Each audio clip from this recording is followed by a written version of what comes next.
नमस्कार दोस्तों, स्वागत है आपका स्टडी फॉर सिविल सर्विसेज में। वीडियो को पूरा देखिए। कोई भी आपका फीडबैक है, कोई सजेशन है, तुरंत वीडियो में कमेंट करके जरूर बताइए। अच्छा लगे तो वीडियो लाइक जरूर कर लीजिए और ऐसे वीडियो लगातार फ्री में पाने के लिए चैनल को तुरंत सब्सक्राइब कर लीजिए और बेल आइकन को जरूर टैप कर लीजिए ताकि आगे भी सारे वीडियो आपको मिलते रहे। यूट्यूब में फॉलो करते हैं तो प्लीज ये वाला फ्री टेलीग्राम चैनल जरूर ज्वाइन कर लीजिएगा। सारे नोटिफिकेशन, सारे अपडेट यहीं पे आते हैं, ध्यान रखिएगा। स्टडी फॉर सिविल सर्विसेज का कोई भी पेड ग्रुप अगर आपको ज्वाइन करना है तो सिर्फ 8564805309696086089483864455 यही नंबर है हमारे, सिर्फ जहां पे कॉल या व्हाट्सएप कर सकते हैं। इंस्टाग्राम पे हमारा पेज जरूर फॉलो कर लीजिएगा, स्टडी फॉर सिविल .सर्विसेज है। ट्विटर पे हमको जरूर फॉलो कर लीजिएगा, @स्टडी फॉर सिविल्स है। नमस्कार दोस्तों, एक बार फिर से आपका बहुत बहुत स्वागत है स्टडी फॉर सिविल सर्विसेज में। और मैं एसके त्रिपाठी आज आप सभी के साथ जो हमारी daily current affairs news analysis की सीरीज है उसको यहां पर बाइलिंगुअल मैनर में कंटिन्यू करूंगा, कवर करूंगा। और जैसा कि आप लोग स्क्रीन में देख पा रहे होंगे कि ये जो आर्टिकल्स हैं गवर्नमेंट की जितनी भी लीडिंग वेबसाइट्स हैं और जो लीडिंग न्यूज़पेपर्स हैं वहां से कलेक्ट किए जाते हैं, फिर आप लोगों को यहां पर उपलब्ध कराए जाते हैं, जो आप लोगों के लिए स्पेशली फॉर यूपीएससी, सीएससी, उसके साथ ही जो स्टेट पीसीएस के एग्जामिनेशंस होते हैं उनके लिए प्रीलिम्स और मेंस दोनों ही पर्सपेक्टिव में ये सीरीज आपके लिए बहुत ही ज्यादा लाभदायी सिद्ध होगी। तो आप लोग इस सीरीज को सतत रूप से देखें और इसका मैक्सिमम बेनिफिट भी अवेल करें। साथ ही दोस्तों, अगर आपने इस वीडियो में 10,000 लाइक्स का टारगेट कंप्लीट किया तो आप लोगों को जो इसकी पीडीएफ है फ्री ऑफ कॉस्ट हमारे टेलीग्राम के चैनल पर उपलब्ध कराई जाएगी। तो आप लोग हमारा टेलीग्राम का चैनल जरूर ज्वाइन कर ले। तो आइए देखेंगे किन टॉपिक्स को देखने जा रहे हैं हम लोग यहाँ पर। तो सबसे पहला जो टॉपिक है इंटरनेशनल रूरल वुमेन डे है ना। तो कहीं ना कहीं जो रूरल वुमेन्स है उनके एम्पावरमेंट से रिलेटेड होगी, उनके वेलफेयर से रिलेटेड होगी, है ना। ये तो कीवर्ड से समझ में आ रहा है, इसको देखेंगे हम लोग। Women empowerment, social justice, GS paper 1, 2 दोनों में रख सकते हैं इसको आप। इसके बाद जो सेकंड हमारा टॉपिक है आज का, ग्लोबल हंगर रिपोर्ट 2022। तो यहां पर हमारी सरकार ने इसकी फाइंडिंग्स को मानने से इनकार कर दिया क्योंकि जो हमारी रैंकिंग है पाकिस्तान से भी नीची है ना। मतलब पाकिस्तान से भी हमारी रैंकिंग खराब है। और तो श्रीलंका वगैरह छोड़ ही दीजिए, ठीक है ना, नेपाल वगैरह छोड़ ही दीजिए, जो आसपास की हमारी कंट्रीज हैं। तो कहने का मतलब ये कि जो इनकी फाइंडिंग्स है इसको हमारी सरकार ने मानने से इनकार कर दिया है, ठीक है। तो इसको देखेंगे हम लोग। और ये आपका भूख और जो कुपोषण है, माल न्यूट्रिशन वगैरह, सेकंड पेपर में इसको रख सकते हैं। थर्ड पेपर में भी इकोनॉमिक्स का भी पार्ट है ये आपका। तीसरा जो टॉपिक है इंटरपोल से रिलेटेड है। तो जैसे ये समझिए कि विभिन्न देशों की जो आपकी पुलिस के अंतर्गत जो एजेंसीज होती है उनके लिए ये इंटरनेशनल लेवल पर एक प्लेटफॉर्म है जहां पर ये कोऑर्डिनेट कर सकते हैं, एक दूसरे को हेल्प कर सकते हैं, ठीक है, इंटरपोल, ठीक है। तो यूएन से संदर्भित इसको देखेंगे हम लोग, सेकंड और थर्ड पेपर दोनों में रख सकते हैं। इसके बाद जो नेक्स्ट हमारा यहाँ पर टॉपिक है नेक्स्ट जनरेशन लॉन्च व्हीकल। जैसे हमने जीएसएलवी देखा, जैसे हमने पीएसएलवी देखा, पोलर सैटेलाइट जो लॉन्च व्हीकल होता है, उसी के विकल्प के रूप में ये आपकी उन्नत तकनीकी से युक्त नेक्स्ट जनरेशन लॉन्च व्हीकल की बात कर रहे हैं। तो इसमें एफिशिएंसी जो है वो बढ़ जाएगी, ठीक। दूसरा ये आपका साइंस एंड टेक का पार्ट है। इसके बाद स्टबल वार्निंग क्या यहाँ पर टॉपिक है, पराली जलाने से संदर्भित। देखिए एयर पॉल्यूशन से सीधा सीधा लिंक्ड है ये। जैसे ही ठंडी आ रही है अब वहां पर क्या होगा कि जो आपकी स्टबल है उसकी बर्निंग चालू हो जाएगी। क्यों? क्योंकि जैसे मशीनरी वगैरह से उसको हटाते तो उसकी डंठल वगैरह रह जाती है। अब उनको क्या खेती करनी होती है, रबी का सीजन आ गया, अब पुरानी जो है फसल की डंठल बच जाएगी, अगर वहां पर रेसिड्यू बच जाएगा तो उनके लिए वहां पर क्या हो जाएगा, नुकसानदेह हो जाएगा। तो उनको सबसे आसान तरीका यही लगता है कि इसको जला दिया जाए। हालांकि अब इसके लिए कई सारे इनिशिएटिव्स हमारी गवर्नमेंट भी ले रही है, कई सारे इंस्टीट्यूट्स भी ले रहे हैं, है ना। तो इसको देखेंगे हम लोग, थर्ड पेपर का पार्ट है, पॉल्यूशन से रिलेटेड है डायरेक्टली। इसके बाद जो नेक्स्ट यहां पर टॉपिक है फंड्स फॉर डीप टेक्नोलॉजी, है ना। जैसे नई टेक्नोलॉजीज हैं, आर्टिफिशियल इंटेलिजेंस हो गया आपका, रोबोटिक्स हो गया, तो इनको आपस में लिंक करके किस तरीके से उपयोग किया जाए ताकि जो है इनोवेशन को बढ़ावा मिले और कहीं ना कहीं वो अल्टीमेटली अगर आप देखेंगे तो पूरी इकोनॉमी के लिए पॉजिटिव इंपैक्ट डालता है। तो ये आपका साइंस एंड टेक का पार्ट है, थर्ड पेपर का पार्ट है। फर्स्ट टॉपिक को अब हम लोग यहाँ पर डिटेल में देखेंगे। अब इसको यहां पर देखेंगे हम लोग कि किस जो है मंत्रालय के अंतर्गत है ये आपका, है ना। तो देखिए ministry of agriculture and farmers welfare और उसकी जो आपकी कई सारी विंग है, जो कई सारे विभाग हैं, उनके द्वारा जो है, जो उससे संलग्न आपके जो भी डिपार्टमेंट्स हैं उनके द्वारा हर वर्ष जो है 15th ऑफ अक्टूबर को जो है वो मनाया जाता है, ठीक है ना। तो इस बार भी मनाया गया 15th ऑफ अक्टूबर 2022 को महिला किसान दिवस या अंतरराष्ट्रीय ग्रामीण महिला दिवस, ठीक है। अब ये होता क्या है, कब मनाया जाता है, ये पता चल गया कि 15th ऑफ अक्टूबर को एवरी ईयर जो है सेलिब्रेट किया जाता है। अब किसके लिए डेडिकेटेड हो गया, तो कई सारी जो महिलाएं, मिलियंस ऑफ वुमेन जो आपकी रिमोट और रूरल एरियाज में रहती है, ठीक है। अब यहां पर सेलिब्रेट करते हैं तो हम रिकॉग्नाइज करते हैं, है ना, उनकी जो अचीवमेंट्स है रूरल क्षेत्र में रहने वाली वुमेन्स की, ठीक है, उसमें उनके अचीवमेंट को, उनके कंट्रीब्यूशन को हम वहां पर हाईलाइट करते हैं ना। स्पेशली आप देखेंगे तो प्राइमरी सेक्टर जो एग्रीकल्चर से रिलेटेड है। अब यहां पर इस डे का जो एक और उद्देश्य है, जो फोकस है कि भैया जेंडर इक्वालिटी को बढ़ाएं, हम लैंगिक समानता को जो है वो बढ़ाएं, ठीक है, और वुमेन्स का सशक्तिकरण करें। किस क्षेत्र की बात कर रहे हैं हम लोग, रूरल एरियाज की बात कर रहे हैं, ठीक है। अब इसमें यह भी बताया जा रहा है कि सोसाइटी में जो वुमेन्स का रोल है उसको इग्नोर नहीं किया जा सकता, और ये बहुत बड़ा अटल सत्य है। और आजकल तो महिलाएं हर क्षेत्र में पुरुषों से ज्यादा अच्छा जो है परफॉर्मेंस दे रही है, ज्यादा अच्छी उनकी प्रोडक्टिविटी किसी भी क्षेत्र में आप देख लीजिए, है ना। अब यहां पर जो ईयर 2023 है इसको डिक्लेयर किया गया यूएन ने किस संदर्भ में, international year of millets. Millets मतलब जो आपके मोटा अनाज होता है, ज्वार बाजरा वगैरह, ठीक। और उसकी जो थीम है इस साल की महिला किसान दिवस की, वो क्या है, मिलेट्स ही है, empowering women and providing nutritional security. अब मिलेट्स जो है मोटा अनाज है, लोग खाते नहीं है, लेकिन आप देखेंगे कि उसकी जो न्यूट्रिशनल वैल्यू है वो बहुत ज्यादा समृद्ध होता है पोषण से। तो जो न्यूट्रिशनल सिक्योरिटी उसको इंश्योर करेगा वो, कि नहीं करेगा, करेगा ना, ठीक है। अब इसके बाद यहां पर यह बताया जा रहा है कि जो करंट सिनेरियो में अगर हम देखें तो एग्रीकल्चर से रिलेटेड जो वुमेन फार्मर्स हैं, जो आपके एंटरप्रेन्योर्स हैं, ठीक है, उनका प्रोडक्शन में, वैल्यू चेन में, फूड प्रोसेसिंग में, न्यूट्रिशनल सिक्योरिटी में, जैसे मिलेट्स वगैरह में, कोर्स सीरियल्स में, इसमें बहुत ही इंपॉर्टेंट कंट्रीब्यूशन जो है वो वहां पर कर रही हैं, महत्वपूर्ण योगदान दे रही हैं, ठीक। अब यहां पर जो हमारे यूनियन एग्रीकल्चर मिनिस्टर है नरेंद्र सिंह तोमर जी, है ना, तो इनकी एक बुक है जिसमें, मतलब इनकी बुक नहीं है, इन्होंने जो है बुक को डिपिक्ट किया, मतलब कहने का मतलब पुस्तक का विमोचन किया है, पुस्तक का विमोचन किया है। और उस पुस्तक में जो है इसी चीज को वहां पर क्या किया गया, हाईलाइट किया गया कि भैया जो भी आपका डेवलपमेंट है ना, जब भी आप पॉलिसी बना रहे हैं, जो पॉलिसी मेकर्स है, तो वहां पर आप जो जेंडर इक्वालिटी का डोमेन है उसको जरूर वहां पर संपृक्त करें, एम्बेडेड करें, और उसका जेंडर इवैल्यूएशन करें, जेंडर एनालिसिस करें, उसके बाद ही पॉलिसीज को फॉर्मुलेट करें। आज स्वास्थ्य बिल्कुल भी ठीक नहीं है, मेरा वायरल है और आवाज भी बिल्कुल निकल नहीं रही है, फिर भी आप लोगों के लिए डेली जो है ये काम करने के लिए मोटिवेशन इंटरनली आता है। मैं आप लोगों से हमेशा बोलता हूं कि आप लोग ज्यादा से ज्यादा सपोर्ट बनाए रखिए, क्योंकि पूरी टीम हमारी ऐसे ही लगी रहती है, ठीक है। तो यहां पर जो ये पुस्तक का विमोचन किया उसमें भी ये हाईलाइट किया गया कि जेंडर एनालिसिस को जो है आप लोग एम्बेडेड करें, तभी पॉलिसीज जो वगैरह है जो उसको इंप्लीमेंट करें, उसको फॉर्मुलेट करें। इसके बाद हिस्ट्री क्या है, तो हिस्ट्री देखिए, एक दिन हमने और भी बीजिंग डिक्लेरेशन के बारे में पता था, वुमेन्स के अधिकारों से रिलेटेड, वुमेन्स के एम्पावरमेंट से रिलेटेड, बहुत इंपॉर्टेंट ये आपका इंटरनेशनल लेवल पे क्या है, एक आपकी कॉन्फ्रेंस है, ठीक है। तो जो ये सम्मेलन हुआ ये ऑलरेडी पूछा जा चुका है यूपीएससी के द्वारा कि भैया बीजिंग डिक्लेरेशन किससे रिलेटेड है। तो 1995 में जो महिलाओं से रिलेटेड 4th आपका वैश्विक सम्मेलन हुआ, बीजिंग डिक्लेरेशन के नाम से भी जाना जाता है, चाइना में है बीजिंग, ये सबको पता होगा। तो उस चर्चा का जो मुख्य विषय था वो क्या था, एम्पावरमेंट ऑफ वुमेन, मतलब जो महिलाओं का सशक्तिकरण, ठीक है। अब यहां पर उस समय जो यूएन है उसने ये रिकमेंडेशन भी दिया, सुझाव भी दिया था कि जो एग्रीकल्चर की फील्ड है ना, जो एग्रीकल्चर के अंतर्गत जो हम फूड प्रोडक्शन करते हैं, फूड सिक्योरिटी का जो डोमेन है, उसमें महिलाओं का जो योगदान है उनकी सराहना करने के लिए, है ना, उनको रिकॉग्नाइज करने के लिए 15 अक्टूबर को इंटरनेशनल रूरल जो है आपका महिला दिवस के रूप में बनाया जा सकता है। सॉरी, कहने का मतलब ये कि जो इंटरनेशनल डे है रूरल वुमेन्स का, वो वर्ल्ड वाइड जो है वो सेलिब्रेट किया जाएगा, किस दिन को, 15 अक्टूबर को। नॉर्मल सी चीज है। इसके बाद इससे रिलेटेड कुछ जो है आंकड़े हैं, यहां पर स्टैटिस्टिक्स बताई जा रही है। तो यूएन की रिपोर्ट है उसमें बताया जा रहा है कि जो टोटल एग्रीकल्चर जो सेक्टर है उसमें जो इंडल्ज आपका लेबर फोर्स है, डेवलपिंग कंट्रीज की बात कर रहे हैं, डेवलपिंग कंट्रीज की, तो जो टोटल लेबर फोर्स है उसका 40% कौन रिप्रेजेंट करती हैं?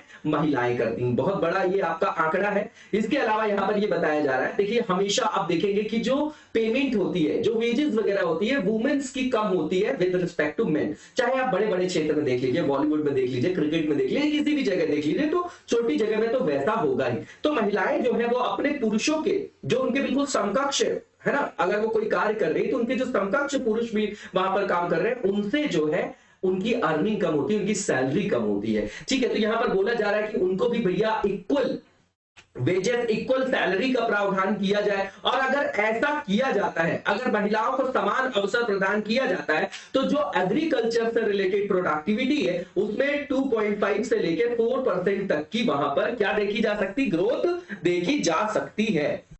इसके बाद यहां पर यह बताया जा रहा है कि संयुक्त राष्ट्र की एक रिपोर्ट है ना, जो यूएन वुमेन जो आपकी एक रिपोर्ट है ऐसा समझिए यूएन की, उसमें यह बताया गया है कि 2020 में लगभग जो महिलाएं थी उनमें 23.7 बिलियन जो महिलाएं थी उनके पास पर्याप्त मात्रा में भोजन तक उपलब्ध नहीं था। बहुत इंपॉर्टेंट है आपका। इसके बाद यहां पर यह बताया जा रहा है कि उपरोक्त तथ्य से यह स्पष्टता पता चल रहा है ना, बिल्कुल क्लियर कट दिखाई दे रहा है कि लगभग 20% या 3.2 बिलियन लोग जो है या उससे अधिक लगभग 20% लोग जो है वो भुखमरी का शिकार हुए। कोविड के कारण भी बहुत सारी प्रॉब्लम्स हुई। इसके अलावा एक केयर संस्था है, इसका नाम आप लोगों ने सुना होगा, उसकी भी रिपोर्ट है। ये किस तरीके की संस्था है?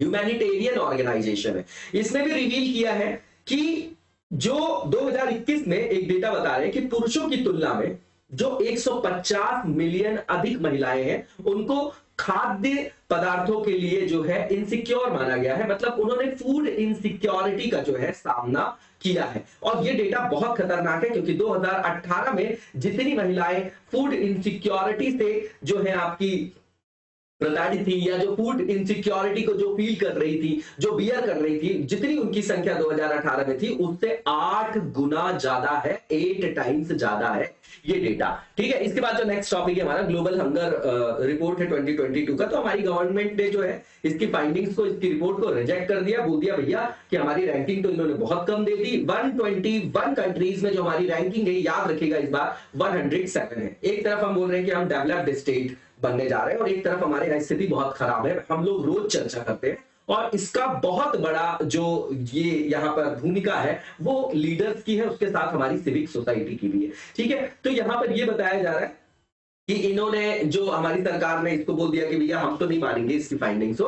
उसका कारण ये बताया गया है कि ये जहां यहाँ पर जो भुखमरी का जो आपका हंगर की जो रिपोर्ट लाई गई, इसके जो डायमेंशंस इन्होंने अपनाए हैं वो गलत है और यहां पर कहीं ना कहीं भारत की छवि को कलंकित करने का प्रयास किया जा रहा है। ठीक है, अब यहां पर यह बताया जा रहा है कि 2021 में जो हमारी रैंकिंग थी 116 जो कंट्रीज थी 116 उसमें से 101वें स्थान पर थे, तो बहुत अच्छी तो वहां भी नहीं थी और इस साल भी नहीं, तो हर बार आपकी छवि को वो कलंकित कर रहे हैं, उनके पास इतने ही काम है ना। तो ठीक है, अब यहाँ पर रैंकिंग याद रखिए। अब इसके बाद यहाँ पर यह बताया जा रहा है कि ये जो प्रिपेयर किसके द्वारा किया गया, तो European NGO of concern world wide और आपका वेल्थ हंगर जो है आपका हेल्थ, ठीक है ना, वेल्थ हंगर हेल्थ, इसका नाम याद रखिएगा। इसके बाद यहां पर ये बताया गया कि ये एनुअल रिपोर्ट है, इसमें जो आपका इंडेक्स है ग्लोबल जो आपका हंगर इंडेक्स है, इसमें स्कोर जो है वो देखा जाता है, आप लोगों को पता होगा। ठीक है, तो इसमें जो स्कोर वगैरह होता है वो 0 से 100 की स्केल के बीच में लिया जाता है। ठीक है, और इसमें जो सैंपलिंग की जाती है डेटा की, मतलब जो डेटा लिया जाता है वो 5 वर्ष की अवधि के आंकड़ों का उपयोग किया जाता है। जैसे इस बार जो डेटा आया, जो रैंकिंग आई है, इसमें 2017 से लेके 21 तक के आंकड़ों का उपयोग करके इसको बनाया गया है। ठीक है, अब यहां पर अगर आप देखेंगे कि इंडिया की स्कोर की बात किया जा रहा है तो 2022 में जो हमने स्कोर किया है वो 29.1 है। ठीक है, अब यहाँ पर जो 0 का मतलब है इस पैमाने में, इसका मतलब ये है कि नो हंगर, जीरो हंगर। ठीक है ना, हमारा भी ये आपका टारगेट तो है ही है हमारे देश का। ठीक है, 2014 में जो हमारा स्कोर था वो 28.2 था। ठीक है, अब ये स्कोर याद रखने की आवश्यकता नहीं होती, इस साल का आप याद रख सकते हैं। इसके बाद यहाँ पर ये बताया जा रहा है कि इस रैंकिंग में हम अफगानिस्तान के अलावा जो भी हमारे पड़ोसी देश हैं, नेपाल, बांग्लादेश, पाकिस्तान, श्रीलंका, इससे हमारी रैंकिंग नीचे है, सिर्फ अफगानिस्तान से हम आगे हैं। ठीक है, अब इसके बाद यहाँ पर ये बताया जा रहा है कि इस रिपोर्ट में ये भी नोट डाउन किया गया है ना, ये भी इंपॉर्टेंट चीज हाईलाइट की गई है कि जो चाइल्ड स्टंटिंग है उसमें सिग्निफिकेंट जो है डिक्रीमेंट या डिक्रीज देखा गया है। अब डेटा बहुत पुराना लिया है इन्होंने, 1998, 1999 से और 2019-21 की बात कर रहे हैं। तो 1998-99 में वो 54.2% था चाइल्ड स्टंटिंग, अब जो है आपका 35.5% हो गया। लेकिन करंट सिनेरियो में देखेंगे तो भी ये बहुत ज्यादा है। कमेंट बॉक्स में बताइएगा कि चाइल्ड स्टंटिंग क्या होती है। अब यहां पर ये बताया जा रहा है कि जो लेटेस्ट डेटा है इसमें चाइल्ड वेस्टिंग की बात करें अगर तो 19.3 है ना, ये जो है बाल भुखमरी की दर जो है भारत में सबसे ज्यादा है और उसको बता रहे हैं 19.3 है। 1998-99 में ये 17.1 थी, अभी भी 19.3 है। ऐसा याद रखिए कि सभी कंट्रीज की जो चाइल्ड वेस्टिंग का जो आपका रेट है ना, चाइल्ड वेस्टिंग का रेट है वो भी हमारे यहाँ ज्यादा है। और अगर हम भुखमरी की बात करें, है ना, बालकों के संदर्भ में बात कर रहे हैं, बाल भुखमरी की बात कर रहे हैं, ठीक है ना, बाल भुखमरी की बात करें, ये याद रखिएगा, ठीक है, तो वो भी हमारे यहाँ बहुत ज्यादा है। ठीक है, अब इसके कारण अगर आप देखेंगे तो स्टंटिंग, वेस्टिंग, माल न्यूट्रिशन सब कुछ ज्यादा हो जाएगा, है ना। तो जीएचआई जो स्कोर है इसकी गणना कितने इंडिकेटर्स में किया जाता है तो आप लोगों को पता होगा। अंडर नरिशमेंट है इसके अंतर्गत, चाइल्ड स्टंटिंग है, चाइल्ड वेस्टिंग है और चाइल्ड मॉर्टेलिटी है। ठीक है, इसको याद रखिएगा आप लोग, है ना। अब यहां पर ये बताया जा रहा है कि जो ग्लोबल के मतलब ग्लोबली ये लोग जो है यहां पर एनालाइज करके बता रहे हैं कि वैश्विक स्तर पर जो पूरे देशों का जो आपका इनिशिएटिव लिया गया भुखमरी के खिलाफ, वहां पर जो प्रगति है वो काफी हद तक जो है एक तरीके की स्टैग्नेंट है, स्थिर हो गई है ना। यहाँ पर जो है थोड़ा बहुत ही सुधार हुआ है यहाँ पर सभी देशों में, वैश्विक स्तर पे बात करें बहुत अच्छा सुधार या प्रगति यहाँ पर नहीं देखी गई है। 2022 के जीएचआई स्कोर को अगर एवरेज देखें तो कंसीडर किया गया इसको मॉडरेट लेवल पे। अगर यहाँ पर रैंकिंग की बात करें तो टॉप 5 में यहां पर बेलारूस है, बॉस्निया है और आपका हेर्जेगोविना है, चिली है, चाइना है, क्रोएशिया, ठीक। और यहां पर बॉटम टॉप 5 मतलब बॉटम 5 कंट्रीज की बात करें तो चाड है, डीआरसी है, democratic Republic of Congo, Madagascar है, सेंट्रल अफ्रीकन रिपब्लिक और यमन है। ठीक है, साउथ ईस्ट जो कंट्रीज है वहां पर बात करें तो इंडिया 107 है, ठीक है, श्रीलंका 64 है, नेपाल 81 है, पाकिस्तान 99 है, बांग्लादेश 84 है। ठीक है, और भारत को यहां पर 29.1 जो स्कोर किया भारत ने उसको जो है सीरियस कैटेगरी के अंतर्गत रखा गया है। तो नेक्स्ट टॉपिक है हमारा वो इंटरपोल से रिलेटेड है। तो इंटरपोल जनरल असेंबली की मीटिंग अभी दिल्ली में हुई है, ये याद रखिएगा, इस बार इंडिया में हुई है। ठीक है, तो भारत में जो है 18 अक्टूबर 2000 मतलब हो रही है आयोजन इसका इंडिया में, इसलिए याद रखना इंपॉर्टेंट है। तो भारत में 18 अक्टूबर 2022 से 4 दिनों के लिए इंटरपोल की आम सभा होने जा रही है और ये इसकी 90th नंबर की जो है असेंबली जो है ये यहाँ पर की जाएगी, है ना, जनरल असेंबली इसकी जो मीटिंग हो रही है। और भारत में ये दूसरी बार किया जा रहा है, पहली बार 1997 में किया गया था। इंटरपोल का क्या मतलब है, तो इंटरनेशनल आपका क्रिमिनल पुलिस ऑर्गेनाइजेशन है, ठीक है ना, वर्ल्ड की लार्जेस्ट इंटरनेशनल पुलिस ऑर्गेनाइजेशन है। इसमें 194 मेंबर कंट्रीज है। इसको जो स्थापना की गई थी इसकी 1923 में की गई थी।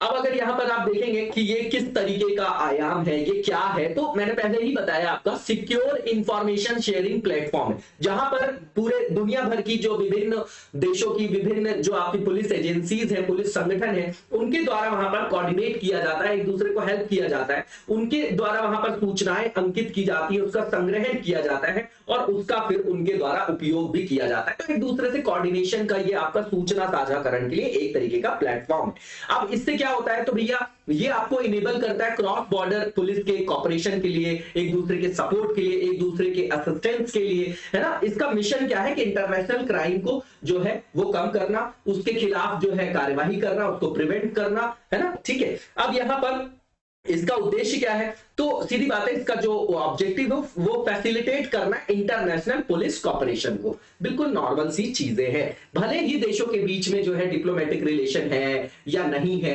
लेकिन वहां पर जो है फैसिलिटेट करना एक दूसरे देशों को, है ना, विभिन्न देशों को एक दूसरे के साथ जो है फैसिलिटेट करना, कॉपरेट करना है। अब इसके बाद यहां पर यह भी बताया जा रहा है कि ये किस बेसिस पे जो है कार्य करता है। तो सीधी सी बात है, पहली चीज जो विभिन्न देशों में मौजूद कानून है ना, उनकी पेरी में काम करता है, उनकी सीमाओं में काम करता है, और जो यूएसडीआर है आपका, जो universal declaration of human rights है, उसकी स्पिरिट में भी काम करता है। ठीक है, तो जो मानवाधिकारों की सार्वभौमिक घोषणा पत्र है, उसकी स्पिरिट को भी जो है ये ध्यान में रखते हुए अपने कार्य को जो है वहां पर क्या करता है, क्रियान्वित करता है। अब इसके बाद यहाँ पर ये भी बताया गया है कि इसके फंक्शन में जो है रिस्ट्रिक्ट किया गया है ना, इंटरपोल का जो आपका चार्टर है, जो उसका संविधान है इंटरपोल का, उसमें बताया गया है कि किसी भी तरीके से राजनीतिक, सैन्य, धार्मिक या जो आपका रेसिज्म है या नस्लीय चरित्र, इन आधारों पर जो है गतिविधियों को जो है प्रतिबंधित मतलब किया गया है कि इनके हिसाब से वहां पर डिस्क्रिमिनेशन नहीं किया जाएगा,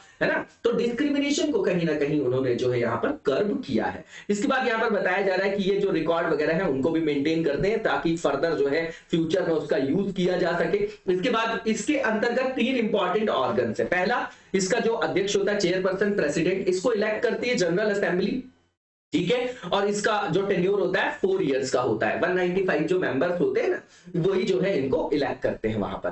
ठीक, इसके बाद यहां पर बता रहे हैं कि दूसरा जो है इसमें फुल टाइम सेक्रेटरी होते हैं, सेक्रेटरी जनरल, उनको अपॉइंटमेंट जो है इनका किया जाता है, इनको अपॉइंटेड किया जाता है 5 इयर्स के लिए, और इनका भी इलेक्शन सेम तरीके से होता है जनरल असेंबली में, जो 195 मेंबर्स मिलकर करते हैं। अब इसके बाद यहाँ पर बताया गया है कि सभी जो 195 मेंबर है उनका जो रिप्रेजेंटेशन है सब मेंबर्स का एक एक वहां पर होता है। इंडिया में जो इंटरपोल से इंटरेक्शन करने के लिए नोडल एजेंसी हमारी वो सीबीआई है। क्या है? सीबीआई है, सेंट्रल ब्यूरो ऑफ इन्वेस्टिगेशन, ये याद रखिएगा। ठीक, इसके बाद यहां पर ये बताया जा रहा है कि जो नेक्स्ट जनरेशन लॉन्च व्हीकल है बिल्कुल सिंपल है, अभी इसरो इसका डेवलपमेंट कर रही है और ये रिप्लेस कर देगा आने वाले टाइम पे पोलर सैटेलाइट लॉन्च व्हीकल को, ठीक है, पीएसएलवी को। ये नेक्स्ट जनरेशन का आपका लॉन्च व्हीकल है, सीधी बात है, और इसका जो ऑब्जेक्टिव है वो रिप्लेस करना है जो हमारा पीएसएलवी सिस्टम है उसको। अब इसके फीचर्स क्या है, तो सीधी बात है ये कॉस्ट इफेक्टिव हो जाएगा, इसकी प्रोडक्टिविटी बढ़ जाएगी, है ना, और ये सेव करेगा फ्यूल को ज्यादा, जो ईंधन लगता है उसकी बचत करेगा, तो कॉस्ट एफिशिएंट हो जाएगा। अब ये 3 स्टेज जो है लॉन्च व्हीकल होगा, ये फ्यूल को जो यूज करना चाहिए जितना भी, तो उससे कम करेगा। जैसे अभी पीएसएलवी में ज्यादा ईंधन का जो है वहां पर उपयोग हो रहा है, तो उससे कम जो है फ्यूल लगेगा इसमें, तो ये कॉस्ट इफेक्टिव हो जाएगा, ज्यादा एफिशिएंट हो जाएगा। ये रीयूजेबल होगा कि एक बार जैसे हमने लॉन्च व्हीकल से किसी सैटेलाइट को लॉन्च कर दिया, तो वो लॉन्च करने के बाद फिर वो वापस से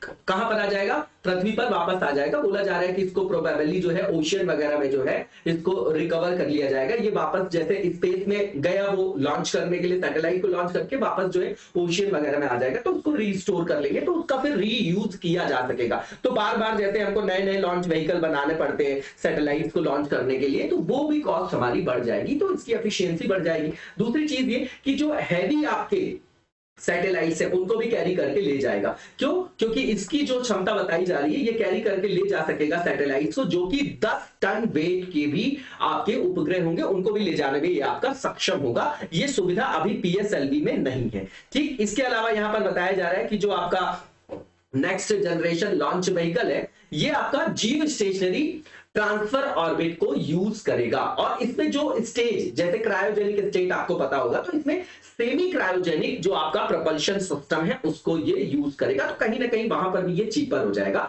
इसके अलावा जियो स्टेशनरी ट्रांसफर ऑर्बिट को ये आपका यूज करेगा, है ना, सैटेलाइट को जो है लॉन्च करने के लिए। आपको LEO, MEO, है ना, HEO, जैसे लो अर्थ ऑर्बिट है, हाई अर्थ ऑर्बिट है, या ये सब आप लोगों को पता होगा। तो जो आपका लो अर्थ ऑर्बिट है, ये आपका क्या है, जियो स्टेशनरी ऑर्बिट होता है ना, इसका इलिप्टिकल जो है आपका पाथ होता है, तो उसी को ये भी यूज करेगा सैटेलाइट्स को ट्रांसफर करने के लिए। ठीक है, यहां पर इस चीज को देख लीजिएगा आप लोग। और इसमें बिल्कुल छोटा सा कंसेप्ट है कि जो भारी आपके सैटेलाइट्स होते हैं, जो आपके हेवी जो आपके उपग्रह होते हैं, हेवी जो आपके सैटेलाइट्स होते हैं, उनको लॉन्च करने के लिए जो है यही जो भू स्थिर कक्षा है उसी का यूज किया जाता है, तो उसी को ये भी यूज करेगा। इसके बाद जो नेक्स्ट टॉपिक है हमारा डबल बर्निंग से रिलेटेड है। तो जैसे ही अब विंटर का सीजन आने वाला है, तो ये अपने आप जो है न्यूज में आ गया, क्योंकि ये जो है आप देखेंगे तो जो आपका पंजाब हरियाणा वाला क्षेत्र है, वेस्टर्न यूपी वाला क्षेत्र है, यहाँ पर ये समस्या देखी जाती है, और वहां पर जो है पोल्यूशन वगैरह बहुत ज्यादा बढ़ जाता है। तो की पॉइंट्स देखेंगे इसके सबसे पहले हम लोग। तो देखिए, जो पैडी का स्ट्रॉ होता है ना, पैडी स्ट्रॉ जो होता है उसको पिलेट्स में जो है तोड़ा जाता है ना, धान की जो भूसी वगैरह होती है उसको छर्रों में परिवर्तित किया जाता है, तोड़ा जाता है, फिर उसको जो है जो थर्मल पावर प्लांट है उसमें कोयले के साथ मिलाया जा सकता है। तो कहीं ना कहीं जो है हम उसको यूज कर रहे हैं किसमें, एनर्जी के प्रोडक्शन में। तो इससे कोयले की भी बचत होती है, साथ ही साथ जो CO2 का एमिशन होता है वो भी कम होती है। तो इससे जो है आपका कार्बन का एमिशन कम होगा। तो पहली चीज तो ये कि जो एग्रीकल्चर का रेसिड्यू है, जो अपशिष्ट है, उसको हमने यूज कर लिया, वेस्ट टू यूज मॉडल। दूसरी चीज जो एनवायरमेंटल एंगल है जहां पर नेगेटिव इंपैक्ट पड़ रहा था उसको भी हमने कर्व कर लिया। तो इसी से रिलेटेड जो है कई सारी योजनाएं चलाई जा रही हैं। और अभी जो है केंद्रीय पर्यावरण मंत्रालय ने जो इंडस्ट्रियलिस्ट हैं, आपके उद्यमी हैं, उनको जो है यहां पर ये बोला है कि धान की जो पराली वगैरह है उनके जो है आपके पैलेटाइजेशन के लिए और टॉर्फेक्शन प्लांट से रिलेटेड जो भी आपके यूनिट्स हैं उनको आप जो है लगाइए। और उसी के लिए ये यहाँ पर योजना लाई गई है जिसमें 50 करोड़ की योजना को जो है यहाँ पर इंप्लीमेंट किया जाएगा, ताकि जो पराली जलाई जा रही है उसका उपयोग यहाँ पर किया जा सके। अब प्लांट पे भेज देंगे, उसका यूज जो है कोयले के साथ मिला के एनर्जी प्रोडक्शन के लिए हो जाएगा। तो कहीं ना कहीं कृषकों को भी उससे आय होगी और जो है रेसिड्यू की भी समस्या खत्म हो जाएगी। ठीक है, अब एयर पॉल्यूशन की बात कर रहे हैं इंडो गैंगेटिक प्लान में, तो कॉम्प्लेक्स फिनोमिना। देखिए सीधी बात यहां पर ये समझिएगा कि जो हमारे यहां साउथ वेस्ट मानसून है, कैसा मानसून है हमारे यहां, साउथ वेस्ट मानसून है, ठीक, ऐसा आता है।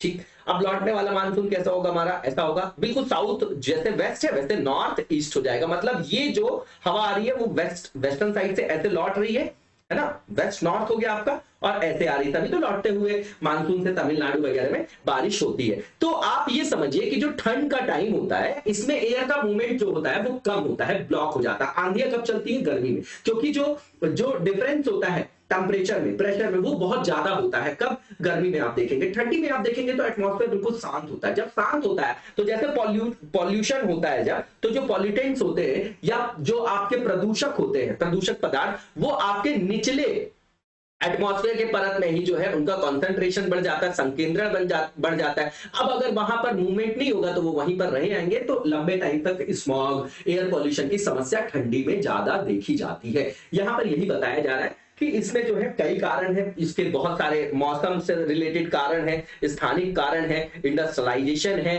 हैवी पॉपुलेशन है ना, बहुत सारी इसके कारण है। अब इसमें प्राइमरी सोर्स जो बताया जा रहा है, स्ट्रॉ के बारे में बताया जा रहा है कि कई सारी ऐसी कंट्रीज हैं जहां पर इसको एनर्जी प्रोडक्शन के प्राइमरी सोर्स के रूप में यूज किया जाता है। और अभी वर्ल्ड में टोटल एनर्जी कंजम्पशन में इसका जो यूज है 14% है। मतलब ऐसे स्ट्रॉ को वो यूज कर रहे हैं एनर्जी प्रोडक्शन के लिए। ठीक, अब यहां पर ये बताया जा रहा है कि जो राइस स्ट्रॉ पेलेट मशीन होती है उसके द्वारा जो चावल की भूसी वगैरह होती है उसको छोटे छोटे टुकड़ों में भूसे के छर्रे के रूप में परिवर्तित कर देते हैं। इसके बाद इसका यूज किया जाता है, जैसे मान लीजिए कुकिंग फ्यूल के लिए इसका यूज किया जाएगा, है ना, खाना बनाने के ईंधन के रूप में। उसके बाद एग्रीकल्चरल जो प्रोडक्ट्स हैं उनको सुखाने के लिए इसका यूज किया जाता है। एनिमल्स वगैरह के स्टेबल जो आपका बिल्कुल स्थिर बेडिंग वगैरह उसके रूप में भी इसका यूज किया जाता है, और इंडस्ट्रियल प्रोसेस में भी इसको यूज किया जाता है।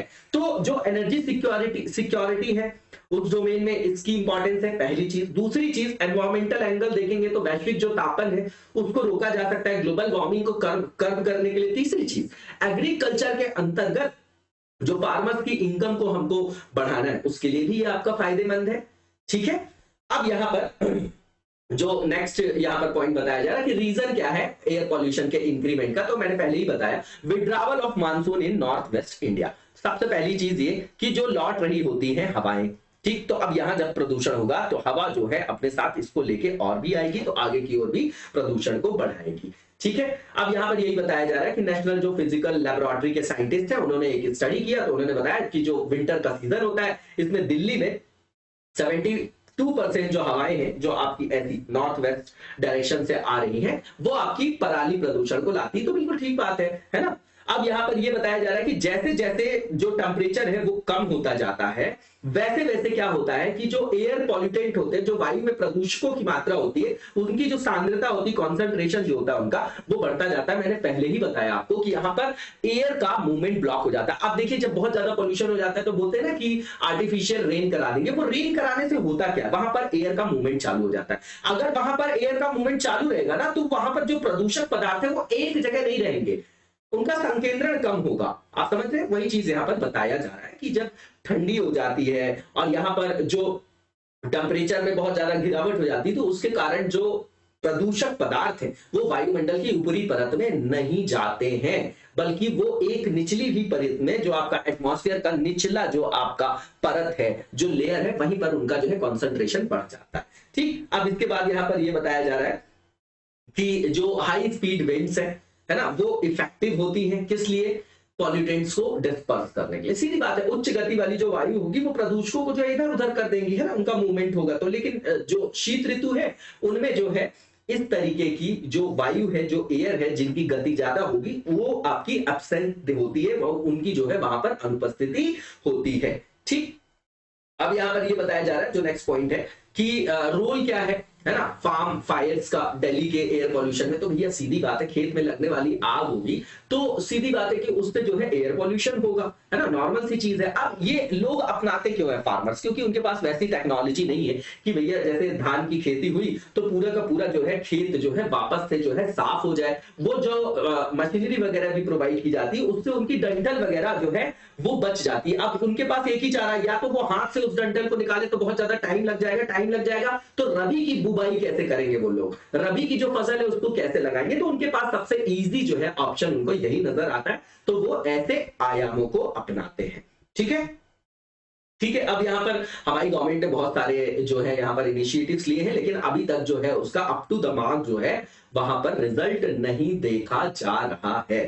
ठीक है, अब यहां पर ये बताया जा रहा है कि गवर्नमेंट ने क्या क्या स्टेप्स लिए। तो सबसे पहली चीज तो BS6 को हमने जो है अपना लिया है, BS4 से BS6 स्टैंडर्ड्स को जो है हमने इंप्लीमेंट किया 1 अप्रैल 2020 को। लेकिन इसमें बहुत ज्यादा इन्वेस्टमेंट की जरूरत है ना। कैटालिटिक कन्वर्टर वगैरह की आप लोगों ने टेक्नोलॉजी के बारे में पढ़ा होगा। बताइए कि जरा कि BS6 में ऐसा क्या इंपॉर्टेंट फीचर है जिसके कारण ये ज्यादा जो है एनवायरमेंट फ्रेंडली है। ठीक, इसके बाद हमने national ambient air quality standards का नोटिफिकेशन निकाला है, सेक्टर स्पेसिफिक एमिशन की भी बात की है हम लोगों ने, है ना। और जो भी इंडस्ट्रीज हैं उनके लिए प्रदूषकों का मानक तय किया है कि भैया इससे ज्यादा आप लोग जो है इस तरीके के प्रदूषकों का उत्सर्जन नहीं कर सकते। इसके अलावा मॉनिटरिंग फ्रेमवर्क भी बनाया हम लोगों ने, है ना, किसके असेसमेंट के लिए? एम्बिएंट एयर क्वालिटी के लिए। ठीक, इसके बाद हमने क्लीनर गैसेस जो फ्यूल्स हैं उनको प्रमोट कर रहे हैं हम लोग, जैसे CNG है, LPG है, एथेनॉल ब्लेंडिंग है आपका, लॉन्च किया है हमने नेशनल एयर क्वालिटी इंडेक्स। इसके अलावा जो बायोमास का बर्निंग है उस पर भी प्रतिबंध लगाया गया है।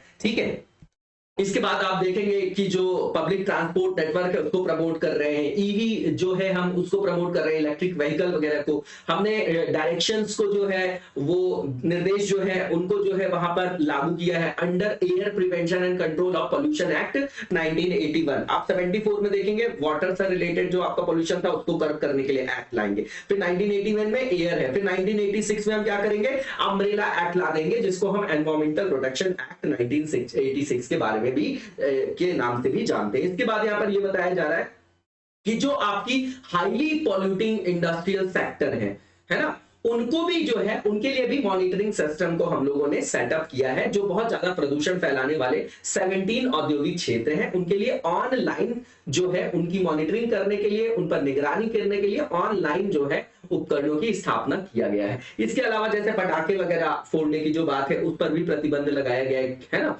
और इसके बाद यहाँ पर स्मॉग टावर वगैरह की भी स्थापना की गई है ताकि पॉल्यूशन प्रॉब्लम को टैकल किया जाए। स्मॉग टावर है ना, स्मॉग क्या होता है? फॉग प्लस, कमेंट बॉक्स में बताइए क्या होता है ये आपका स्मॉग जो है आपका। ठीक है ना, कमेंट बॉक्स में बताइए। ये दिल्ली की प्रॉब्लम है, पराली से सीधा पराली से संदर्भित है। आप लोगों ने फोटोकेमिकल स्मॉग वगैरह भी सुना होगा ना, उसके बारे में भी बताइएगा। नेक्स्ट जो हमारा टॉपिक है फंड्स फॉर डीप टेक्नोलॉजी। इसको ऐसा समझिए जो आपकी न्यू टेक्नोलॉजी है, जैसे आर्टिफिशियल इंटेलिजेंस है, रोबोटिक्स है, आपका सिंथेटिक बायोलॉजी है, नैनो मटेरियल है, ब्लॉकचेन है आपका, है ना, क्वांटम कंप्यूटिंग है। तो इन सब को जो कंबाइंड मैनर में जब हम यूज करते हैं, इनको ब्लेंड करते हैं, इनके साथ इंजीनियरिंग और डिजाइन साइंस को यूज करते हैं, तो जो आपकी टेक्नोलॉजी का जो है एक पीक जो लेवल है या नए गेटवे, नए जो आपके गेटवेज हैं वो ओपन हो जाते हैं और इससे जो है हम लोग नए नवाचार के युग में प्रवेश कर सकते हैं। और वो जो है आज वैश्विक स्तर पर देखा जा रहा है। कुल मिलाकर डीप टेक्नोलॉजी जो साइंस है वो क्या है आपका, है ना, डीप टेक्नोलॉजी क्या है? तो ये नया चैप्टर है, किससे रिलेटेड?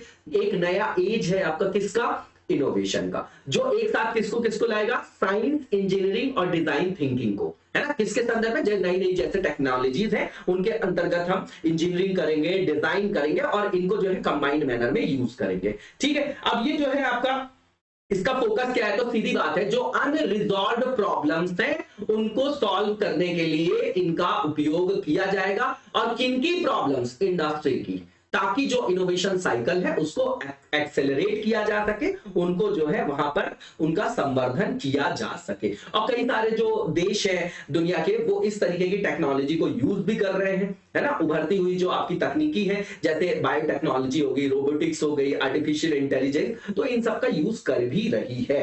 ठीक है, और टेक्नोलॉजिकल डेवलपमेंट में ये आपका एक नेक्स्ट स्टेप है। ठीक, इसके बाद यहां पर ये बताया जा रहा है कि ये जो है इसमें बहुत ज्यादा कैपिटल जो है इन्वेस्टमेंट करना पड़ता है, मतलब इसके लिए रिक्वायरमेंट है सब्सटैंशियल अमाउंट ऑफ कैपिटल की। और एक तरीके से ये भी समझिए कि इसको सेटअप होने में, इसको फाइनलाइज होने में बहुत ज्यादा टाइम भी लगता है। ठीक है, तो इसके लिए बहुत सारे रिसर्च और डेवलपमेंट की जरूरत है, तो यहां पर इन्वेस्टमेंट की जरूरत है गवर्नमेंट को, है ना। जिस भी देश को ऐसा डेवलपमेंट करना है तो उसको R&D में भी, ह्यूमन रिसोर्स में भी जो है इन्वेस्ट करना पड़ेगा, मॉनेटरी टर्म्स में भी इन्वेस्टमेंट करना पड़ेगा। तो इस आर्टिकल में यही बताया जा रहा है कि भारत को भी इसके संदर्भ में सोचना चाहिए। और इस तरीके की प्रौद्योगिकी जो है, टेक्नोलॉजी है, उसके द्वारा कई तरीके की जो सोसाइटल प्रॉब्लम है, एनवायरमेंटल जो प्रॉब्लम्स है ना, उनको भी रिजॉल्व किया जा सकता है। इंडिया और डीप टेक्नोलॉजी की बात यहां पर किया जा रहा है। तो अगर भारत में देखा जाए तो जो 4 टेक्नोलॉजी के जो आपके बैटल ग्राउंड्स हैं जो एग्जिस्ट करते हैं भारत में, पहला सेमीकंडक्टर हो गया, दूसरा 5G हो गया, है ना, जो रिवॉल्यूशन है बायोलॉजी में और ऑटोनॉमी में। ठीक है ना, ये यहाँ पर बताया जा रहा है कि ये युद्ध स्तर पर यहाँ पर जो है भारत में विद्यमान है, ये 4 क्रांतियां जो है ना, मतलब जो 4 सेक्टर हैं, यहाँ पर बहुत ज्यादा काम हमारे यहाँ हो रहा है। लेकिन अभी भी अगर आप देखेंगे तो ये वल्नरेबल ही है ना। ईच ऑफ दीज जो आपकी ये डोमेन बताए जा रहे हैं, ये वल्नरेबल है मिलिट्री कॉन्फ्लिक्ट के लिए। जैसे कॉन्फ्लिक्ट हो जाएगा, मिलिट्री कॉन्फ्लिक्ट हो गया, हेल्थ इमरजेंसी आ गई या नेचुरल डिजास्टर हो गया, तो इसके कारण इस पर जो है नेगेटिव इंपैक्ट वगैरह देखा जा रहा है। और अभी भी हमारे यहाँ अप टू द मार्क यहाँ पर काम नहीं हुआ है ना, अपेक्षित स्तर पर यहाँ पर डेवलपमेंट हमारे यहाँ नहीं हो पाया है। और इस मुद्दे पर भारत अभी भी पिछड़ा हुआ है, ऐसा समझिएगा कि भारत में जो है अभी भी डीप टेक्नोलॉजीज का जो डोमेन है वहां पर हमने अपेक्षित रूप से जो है वहां पर प्रगति नहीं की है। अगर आप देखेंगे यूएस में, इजराइल में, यूके में, है ना, तो यहाँ बहुत ज्यादा फंडिंग वगैरह दी जाती है, लेकिन भारत में इस तरीके के किसी भी डेडिकेटेड फंड की व्यवस्था अभी तक नहीं है डीप टेक्नोलॉजी से रिलेटेड। अरबों डॉलर का जो है आपका मतलब मिलियंस और बिलियंस ऑफ डॉलर, है ना, बिलियंस ऑफ डॉलर्स की फंडिंग वगैरह जो है किया जाता है ना, कहां पर, यूएस में, इजराइल में, है ना, वहां पर जो है किया जाता है। लेकिन अभी तक हमारे यहाँ इस तरीके की फंडिंग की व्यवस्था नहीं की गई है। अब जैसे हमारे यहाँ कई सारी स्कीम्स हैं इनोवेशन से रिलेटेड, जैसे डिफेंस सेक्टर में जो इनोवेशन के लिए जो हमारे यहाँ स्कीम लाई गई है ना, इनोवेशन फॉर डिफेंस एक्सीलेंस और technology development fund scheme, ministry of defence की। तो इस तरीके का कोई डेडिकेटेड फंड का सिस्टम अभी तक नहीं है डीप टेक्नोलॉजी से रिलेटेड भारत में। तो वे फॉरवर्ड क्या है, तो भैया भारत को भी डीप टेक्नोलॉजी में काम करना चाहिए, इसके लिए फंडिंग को बढ़ाना चाहिए, उसके लिए डिफरेंट चैनल्स को भी यूज करना चाहिए, जैसे यूटिलाइज करना चाहिए CSR को, जो आपका कॉर्पोरेट सोशल रिस्पॉन्सिबिलिटी फंड है ना। इसके अलावा जो आपके हाई नेट वर्थ इंडिविजुअल्स हैं, जो आपके इंडिविजुअल्स हैं जिनकी इनकम बहुत ज्यादा है, तो उनको ऑफर करना चाहिए कि अगर आप इस तरीके के जो आपके रिस्की स्टार्टअप्स हैं, है ना, जो रन हो रहे हैं डीप टेक्नोलॉजी से संदर्भित है जो आपके, तो आप वहां पर इन्वेस्टमेंट करिए, तो आपको जो टैक्स है उसमें इंसेंटिव दिया जाएगा, आपको टैक्स में छूट दिया जाएगा, ताकि उनको मोटिवेशन मिले और हमको फंडिंग मिल जाए। ठीक है, इसके अलावा यहां पर बताया जा रहा है कि ये जो निधियां प्रदान की जाएंगी फंडिंग, तो उसके मिसयूज को भी रोकने की आवश्यकता है। इसके बाद जो नेक्स्ट हमारा फेज है वो एमसीक्यू से रिलेटेड है। पहला जो एमसीक्यू है बुल विप इफेक्ट से रिलेटेड है, इसके बारे में स्टेटमेंट दिए गए, बताना कौन सा ट्रू है। तो पहला जो स्टेटमेंट है कि ये इंपॉर्टेंट फेनोमेना है इन सप्लाई चेन मैनेजमेंट, बिल्कुल ठीक है पहला स्टेटमेंट। दूसरा जो स्टेटमेंट है कि ये फेनोमेना जो है वो रेफर करता है किसको, small changes in consumer demand can cause larger changes in the demand experienced by other members of the supply chain। ये भी स्टेटमेंट बिल्कुल ठीक है, बिल्कुल थ्योरेटिकल क्वेश्चन है ये आपका। इसके अलावा नेक्स्ट जो यहाँ पर स्टेटमेंट है कि this happens due to errors in forecasting demand across the supply chain of a product. ये भी स्टेटमेंट ट्रू है आपका। और लास्ट स्टेटमेंट है कि विचार सबसे पहले किसने दिया था, तो अमेरिकी कंप्यूटर वैज्ञानिक जे राइट फॉरेस्टर ने, है ना, फॉरेस्टर ने वर्ष 1961 में अपनी एक बुक लिखी थी, उसमें इसको जो है प्रस्तावित किया था। उनकी बुक का नाम था इंडस्ट्रियल डायनामिक्स। तो ये भी स्टेटमेंट ट्रू है, सभी स्टेटमेंट ट्रू है। यहां पर सही ही बताना था, तो इसका आंसर आपका all of the above D हो जाएगा। इसके बाद जो नेक्स्ट और लास्ट एमसीक्यू हमारा उसको देखेंगे हम लोग। तो international e waste day important है, इसके बारे में स्टेटमेंट दिए गए हैं, बताना है कौन सा ट्रू है। तो पहला जो स्टेटमेंट है कि इसका जो आयोजन किया जाता है 14 अक्टूबर को प्रत्येक वर्ष किया जाता है।